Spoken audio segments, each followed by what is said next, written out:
jiwa raga kami.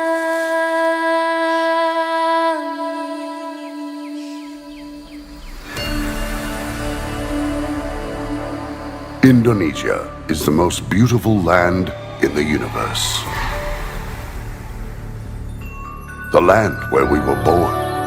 The nation where we grew up. So many colors that live together in peace. With a million timeless treasures. With an abundance of natural wealth. Indonesia is not just wonderful. Indonesia is a wonderland.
Assalamualaikum warahmatullahi wabarakatuh. Salam sejahtera, salam swastiastu, namo buddhaya, dan salam kebajikan bagi kita semua.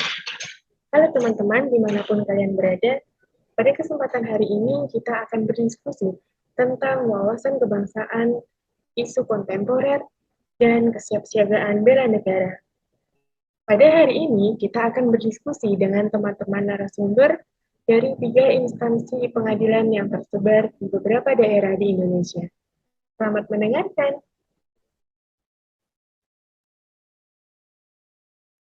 Assalamualaikum warahmatullahi wabarakatuh. Salam sejahtera, salam Om Swastiastu, Namo Buddhaya, dan salam kebajikan bagi kita semua. Halo teman-teman, sehat semuanya? Zara, sehat Kak? Masih semangat ya? Masih. Oke, pada kesempatan hari ini kita akan membahas tentang wawasan kebangsaan, isu kontemporer, dan kesiapsiagaan bela negara. Tapi sebelum diskusi kita mulai, kita perkenalan dulu kali ya, dimulai dari aku. Perkenalkan, nama saya Zahra Tusalihah, dan saat ini saya bekerja di Pengadilan Negeri Bantul, saya asalnya dari Yogyakarta.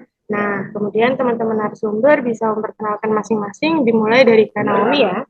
Oke Kak Zahra, terima kasih. Perkenalkan, nama saya Naomi Arkamulani Purba. Asal saya dari Parapat, Sumatera Utara. Saat ini saya ditempatkan di Pengadilan Negeri Bangko, wilayah Jambi. Iya Kak. Oke, terima kasih Kak Naomi. Dan kemudian ada narasumber yang kedua, Kak Bintang. Silahkan, waktu saya persilahkan. Oke, perkenalkan, nama saya Bintang Medi Elizabeth Siditonga.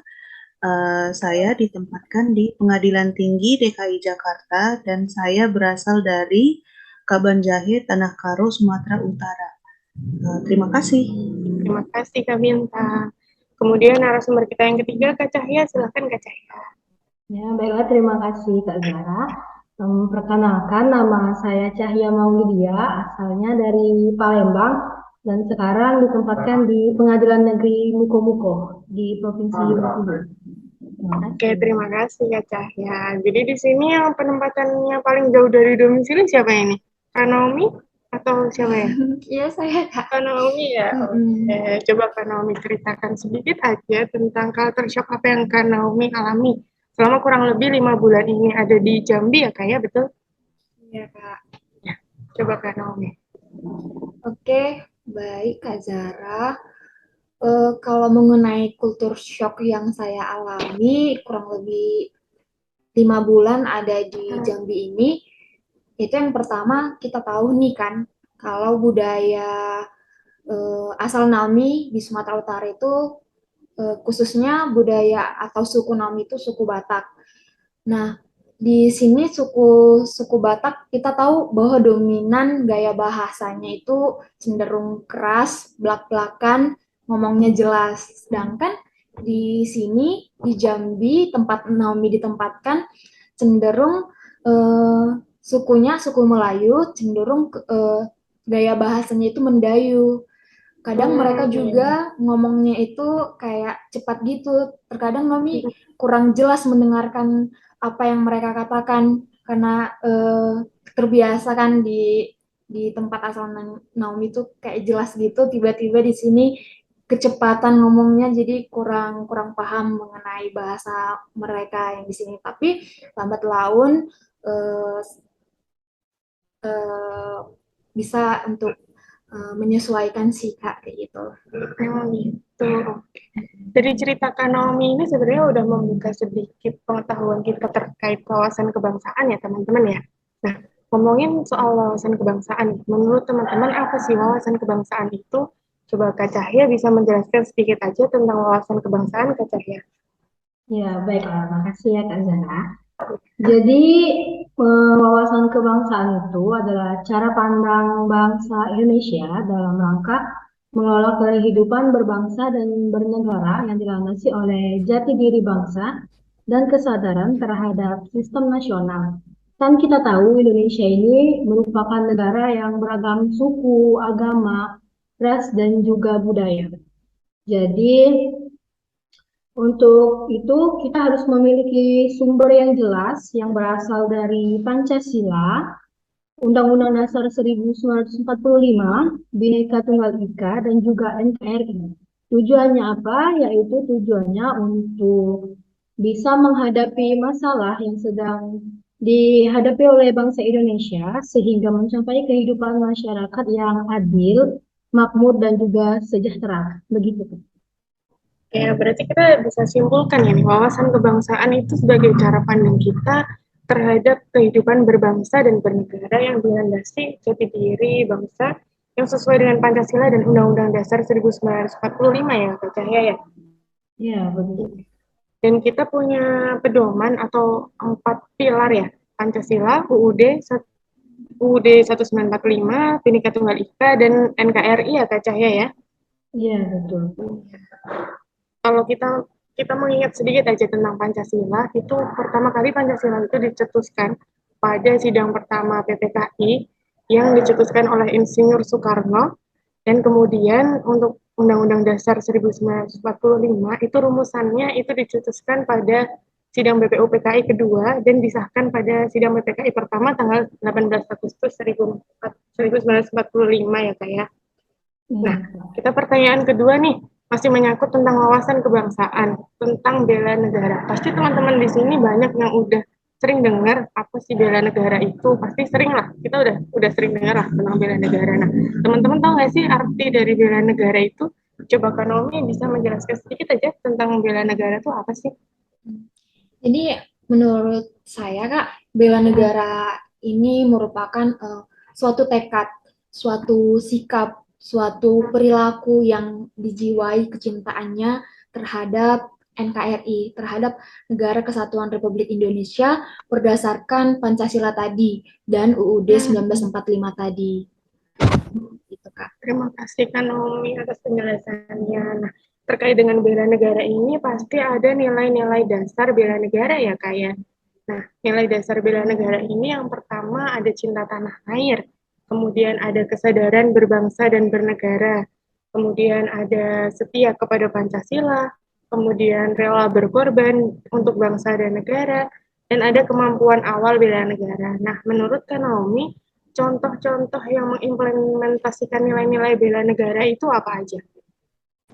Oh iya Kak, jadi implementasi nilai-nilai bela negara itu ada 5 indikator. Yang pertama, indikator cinta tanah air.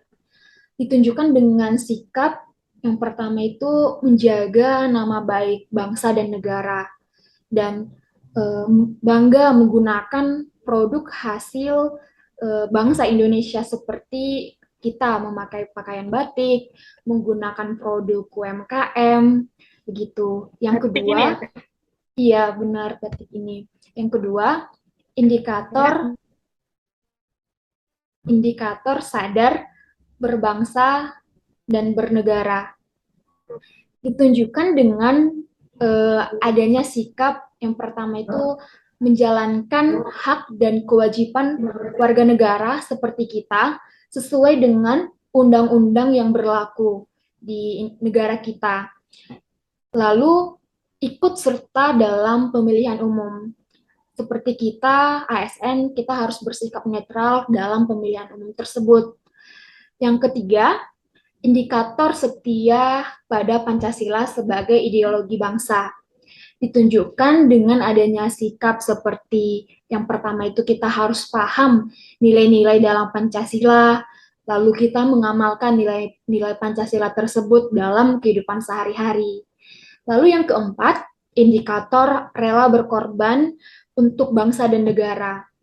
Ditunjukkan dengan adanya sikap seperti rela bersedia mengorbankan waktu, tenaga kita, pikiran kita untuk kemajuan bangsa dan negara Indonesia. Lalu gemar membantu atau menolong warga negara atau sesama kita yang mengalami kesulitan seperti itu. Dan yang terakhir nih, yang kelima, indikator kemampuan bela negara. Kemampuan awal bela negara. Ditunjukkannya dengan adanya sikap memiliki kecerdasan emosional, spiritual, intelijensia, dan senantiasa memelihara jiwa raga kita, senantiasa bersyukur dan berdoa, gemar berolahraga untuk senantiasa menjaga kesehatan tubuh kita. Seperti itu, Kak. Terima kasih Kak Naomi atas penjelasannya yang udah dipahami. Nah, kita udah bahas nih ya terkait bela negara dan implementasinya. Tapi di masa-masa sekarang ini, itu banyak sekali masalah-masalah baru yang muncul ya Kak. Ada kasus korupsi, narkoba, teror, terus yang kayak gitu, yang baru-baru kayak gitu, menurut Kak Bintang gimana nih Kak tanggapannya? Oke, menurut saya kasus yang sedang menjadi trending topik saat ini di negara kita adalah kasus mantan Kadif Propam Irjen Verdi Sambo, yang dimana seperti yang kita ketahui bahwa beliau adalah seorang ASN yang cukup dikenal selama ini. Namun dalam beberapa waktu terakhir, mantan Kadif Propam Irjen Verdi Sambo terlibat sebagai tersangka dalam kasus pembunuhan berencana terhadap ajudan pribadinya yang bernama Brigadir Joshua Huta Barat. Jadi hal ini sangat berdampak pada kepercayaan masyarakat atas kinerja kepolisian Republik Indonesia dan lembaga hukum dalam penegakan kasus hukum yang masih berlangsung sampai saat ini. Dan ini juga berdampak juga bagi ASN yang lainnya seperti kita juga, karena kan kita tahu kepercayaan itu sangat sulit untuk didapatkan gitu. Jadi kita sebagai ASN yang baik, ya kita harus memang benar-benar profesional dalam bekerja gitu. Jangan sampai kayak seperti di kasus yang ini yang sedang berlangsung saat ini, ya kalau bisa kita jangan sampai ke kasus inilah gitu. Jadi kita mesti jadi ASN yang sebaik-baiknya, itu aja sih. Oke, terima kasih Kak Bintang. Nah, modal awal kita sebagai ASN agar siap menghadapi perubahan-perubahan lingkungan strategis kayak gitu gimana ya caranya Kak Bintang ya? Dan gimana juga caranya kita membangun kesadaran yang positif agar generasi penerus kita itu lebih minim melakukan tindakan-tindakan kejahatan seperti itu. Oh, oke. Yang pertama, modal awal yang harus kita miliki sebagai ASN untuk menghadapi perubahan lingkungan strategis yaitu pertama, modal intelektual yang artinya pada dasarnya manusia itu memiliki inovatif dan curiosity. Dan kedua, modal emosional yaitu mampu mengelola emosi dengan baik. Dan yang ketiga, modal sosial, yaitu membangun kerjasama dengan orang lain. Selanjutnya, modal ketabahan, yaitu ketabahan dalam menghadapi masalah. Dan yang kelima, modal etika, yang artinya memiliki moral yang baik. Dan yang keenam, modal kesehatan, yang artinya jiwa dan raga yang sehat untuk mendukung mobilitas. Dan yang kedua, dan untuk pertanyaan kedua, cara kita sebagai ASN membangun kesadaran positif agar generasi penerus bisa lebih minim melakukan hal-hal yang tadi adalah tidak menyalahgunakan jabatan profesi atau mencampur adukan masalah pribadi dengan masalah pekerjaan, serta kita bertanggung jawab penuh terhadap tugas sebagai ASN. Oke, itu. Terima kasih. Profesional ya Kak. Baik, terima kasih Kak Bintang atas jawabannya. Jadi aku ulang ya sedikit. Berarti ada 6 modal awal yang kita sebagai ASN itu harus miliki ya. Yang pertama ada modal intelektual, yang kedua ada modal emosional, yang ketiga ada modal sosial, yang keempat ada modal ketabahan, dan yang kelima ada modal etika, dan yang keenam ada modal kesehatan. Dan juga kita sebagai ASN itu perlu bertindak secara profesional ya kayak berarti ya.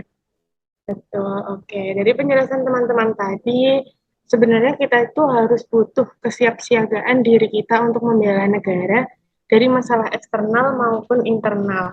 Nah, kesiapsiagaan di sini yang aku maksud itu kita harus siap siaga dalam segala kondisi.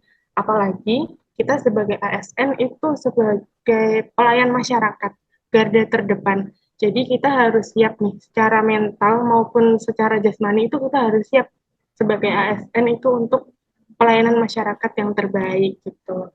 Jadi yang kita perlukan itu bisa kesehatan jasmani, kemudian ada kesehatan mental juga. Kita juga perlu ada kesiapsiagaan jasmani juga, kesiapsiagaan mental, kemudian etika kita juga harus baik gitu ya kayak. Baik. Terima kasih kakak-kakak narasumber di sini yang jawabannya bagus-bagus semuanya. Nah, di ujung acara kita podcast hari ini, saya cuma mau titip pesan aja, semoga teman-teman semua, kakak-kakak semua dalam keadaan sehat, sehingga kita sebagai ASN bisa melakukan layanan terbaik kepada masyarakat, kita bisa profesional, kita bisa memberikan semuanya terbaik yang kita punya kepada masyarakat di sana. Terima kasih atas waktunya teman-teman narasumber yang hebat-hebat. Mungkin di lain kesempatan nanti kita bisa membahas topik lain yang lebih menarik ya teman-teman ya.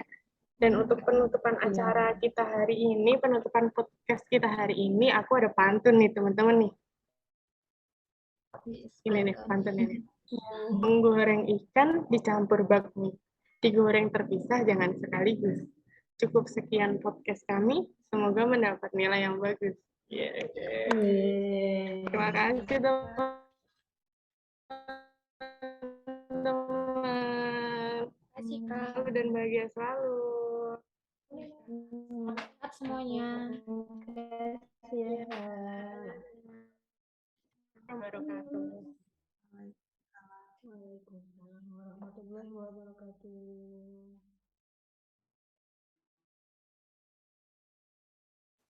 Terima kasih teman-teman sudah mendengarkan diskusi kita hari ini. Semoga kita dapat bertemu kembali di kesempatan lain dalam keadaan sehat. Terima kasih, sampai jumpa.